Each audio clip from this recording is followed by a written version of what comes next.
Partage, le podcast qui ouvre la porte des établissements et services de sauvegarde 13. À quoi ça sert? Qu'est-ce que je vais faire avec eux? Ils peuvent m'aider? Comment ça se passe? Et ils sont où? Je sais pas moi.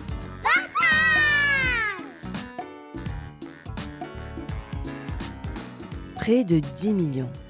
C'est le nombre estimé de personnes considérées comme des aidants dans notre pays. Un sacré chiffre. Alors, qu'est-ce qu'un aidant? C'est une personne non professionnelle qui vient en aide de manière régulière et fréquente à une personne de son entourage qui est dépendante dans les activités de la vie quotidienne en raison de la maladie, d'un handicap ou d'une perte d'autonomie du fait de son âge.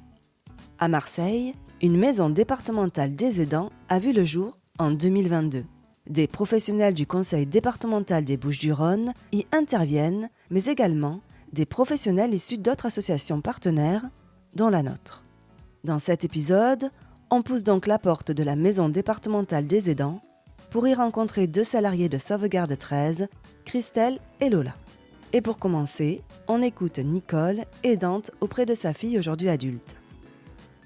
Alors, je voulais aller, en fait, c'est une erreur, je voulais aller à la maison des handicapés et puis je me suis venue à la maison des aidants, je me suis trompée, mais bien m'en a pris parce que j'ai rencontré ici des gens très sympathiques qui m'ont aidée, qui m'ont conseillé et qui m'ont proposé des ateliers, qui m'ont parlé des associations qui viennent ici, qu'on peut rencontrer et c'est ainsi que j'ai pu découvrir beaucoup de choses et apprendre beaucoup de choses. Christelle, éducatrice spécialisée au SAVS Élan de Sauvegarde 13, nous explique en quelques mots ce que représente la Maison des aidants. Par le fait d'exister, la Maison des aidants est un lieu, un site physique, un lieu de parole et surtout un moment pour les aidants de rencontrer d'autres personnes en situation aussi d'aidants et de rencontrer des professionnels à travers le tissu associatif qui interagit dans ce site. Pour les aider, pour les soutenir, pour les accompagner, pour justement trouver des solutions pérennes. L'aidant peut avoir de nombreux visages. Ça peut être une femme dont le mari a Alzheimer, un père dont le fils adolescent est déficient intellectuel avec des troubles associés, un enfant dont la maman a un cancer. Car oui, en fait, il n'y a pas d'âge pour être un aidant. Les situations, les profils sont variés. Pour Lola, psychologue à l'ESAT Léon Béranger, avoir conscience d'être un aidant est en quelque sorte un cheminement.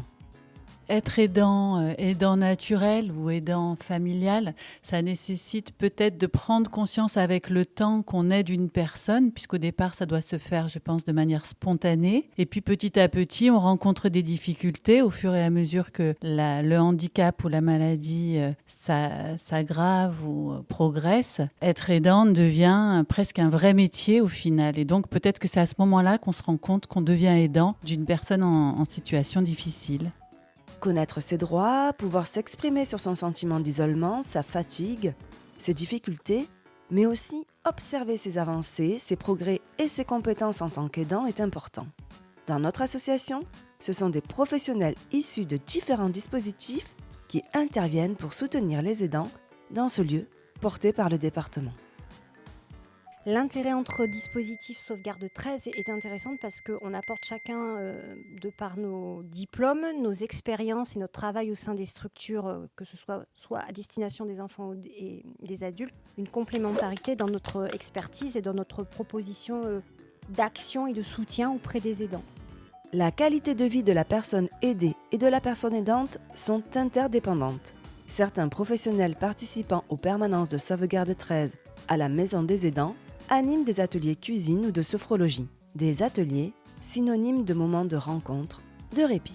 Au niveau de la maison des aidants, je peux apporter donc une double casquette professionnelle, la casquette psychologique, donc je suis psychologue, et la sophrologie. Au niveau de la psychologie, j'aime bien utiliser des outils pédagogiques qui sont des outils de support à la parole, par exemple le photolangage, ce genre de choses qui permettra aux personnes d'échanger sur c'est quoi être aidant pour eux, les difficultés qu'ils rencontrent, et aussi créer un lien de confiance dans les échanges, et la sophrologie qui permet un sas en fait pour ces personnes qui aident d'autres personnes qui peuvent être stressées, puisque c'est quand même quelque chose de très stressant, et qui permet d'apporter des temps de relaxation ou de détente pour que les aidants puissent se ressourcer.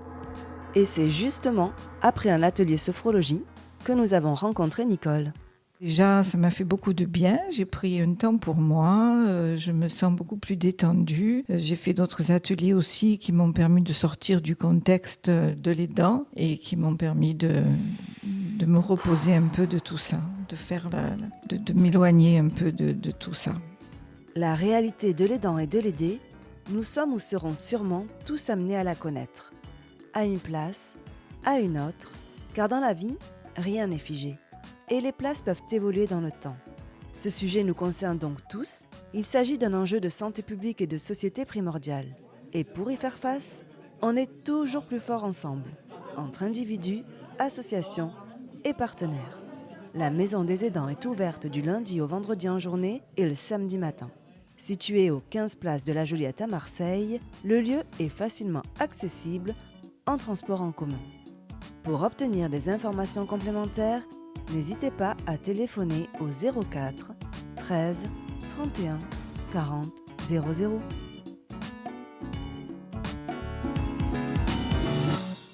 Vous venez d'écouter Partage, le podcast qui ouvre la porte des établissements et services de Sauvegarde 13. Il vous a été présenté par Aurélie.